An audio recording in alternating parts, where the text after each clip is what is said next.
Assalamu alaikum wa rahmatullahi wa barakatuh.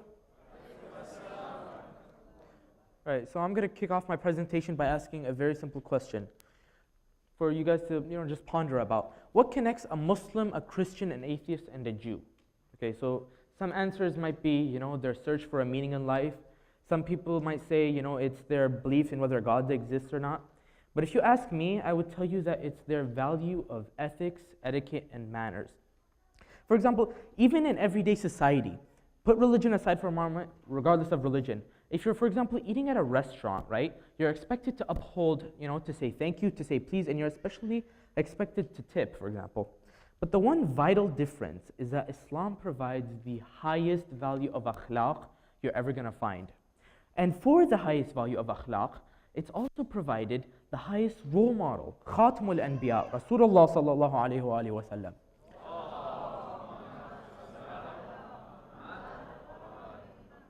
So there's a hadith from Rasulullah that says, God has sent me as an apostle so that I may demonstrate perfection of character, refinement of manners, and superiority in behavior.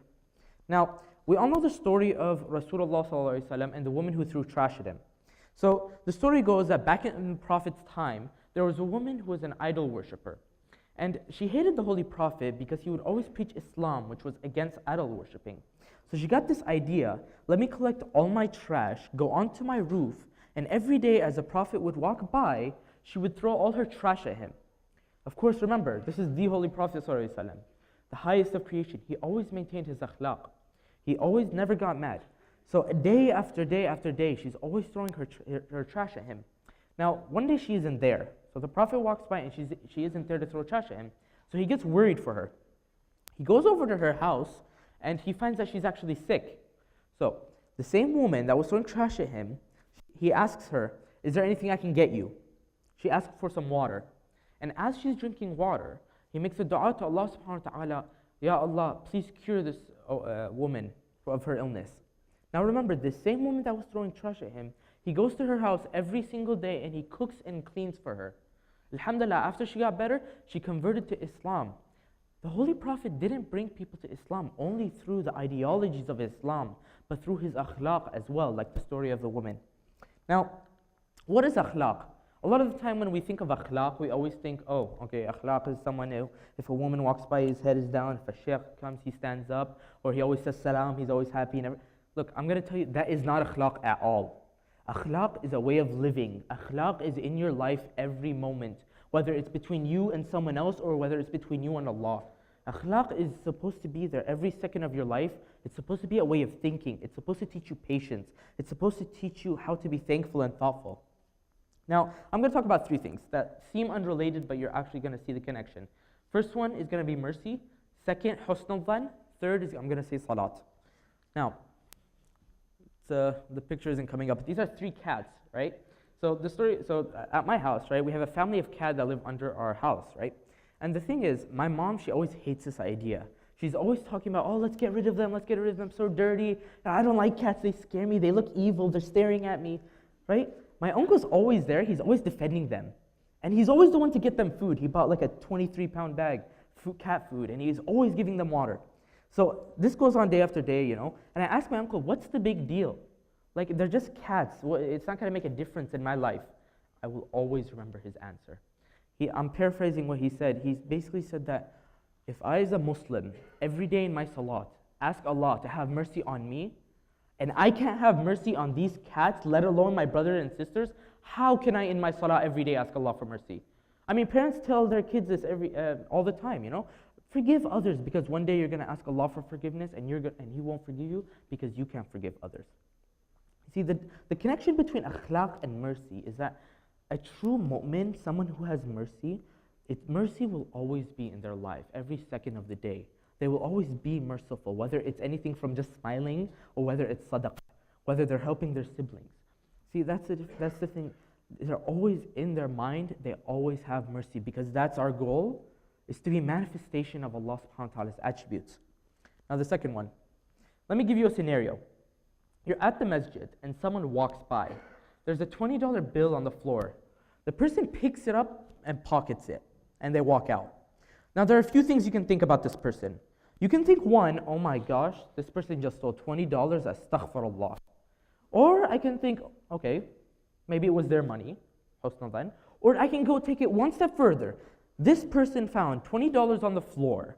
It's not theirs, and they're taking their time and energy to go and search for whose it is. A person a true mu'min, who has true akhlaq. See, in this scenario, you're not talking to the person. It's just you and your thoughts. And who else knows your thoughts? Allah subhanahu wa ta'ala. A person with true akhlaq is going to see people in a good way. It's a way of seeing, it's a way of thinking, it's a way of understanding. That's what akhlaq is. They're always going to think of themselves as lower, like Ahlul Bayt did. They never saw themselves or thought themselves, I'm so high. In Munajat of Imam Ali, he says, you are the master, I am the slave. Imam Ali is saying, I am the slave. Who will help the slave other than the master? Ahlul Bayt always thought themselves as low. They always gave the benefit of the doubt to people. Now, of course, I can never talk about akhlaq without talking about salah, and you'll see why. In salat, I always remember a quote from Imam Khomeini, God bless his soul. I'm paraphrasing when he says that if your salat is not changing the way you live in your everyday life outside of Fajr, Dhuhr, Asr, Maghrib, Asha, don't even call it salat. It isn't a salat. Salat, like mercy, like husn dhan, should always be in your mind. The idea of salat is to change the way you live. You talk to Allah. Act in a way that a Muslim who talks to Allah 5 times a day, act in a way that befits that Muslim. So don't call your salat a salat if you're not changing the way you act when you pray, if you're not listening to what you say during your salah, if you're not truly understanding it, because you don't have akhlaq, you're not showing the priority and the adab of salah, you don't have that. The adab of salat doesn't stay within salat, between when you say Allahu Akbar and Tassalam. You know, it's outside of that. Every moment of your life, salah, mercy, husn dhan, akhlaq needs to be there. Now, of course, what's our goal in life? You know, I said that we have to be manifestation of the attributes of Allah subhanahu wa ta'ala. But a person's goal in life is to be happy. Essentially, that's what it comes down to.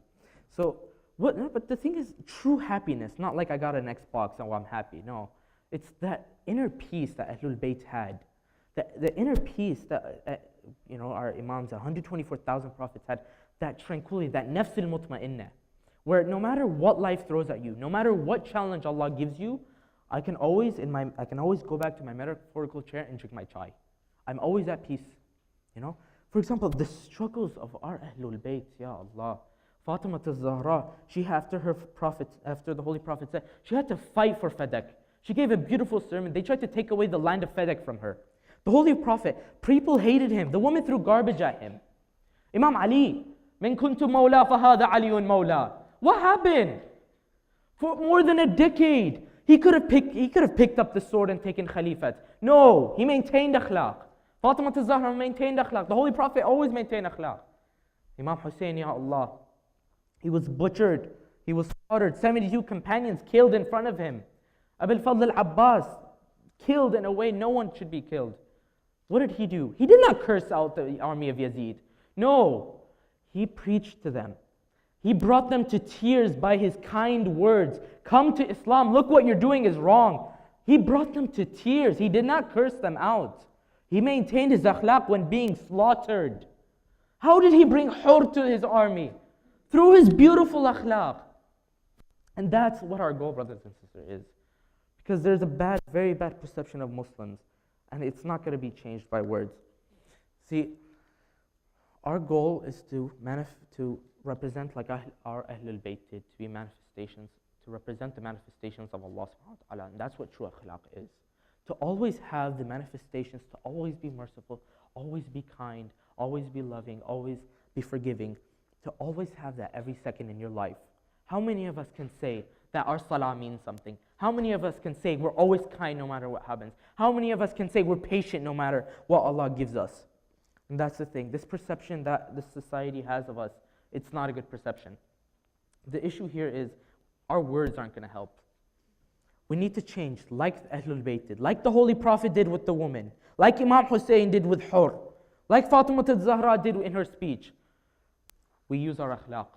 Because that's the only way we're going to get rid of this horrible, horrible view of Muslims.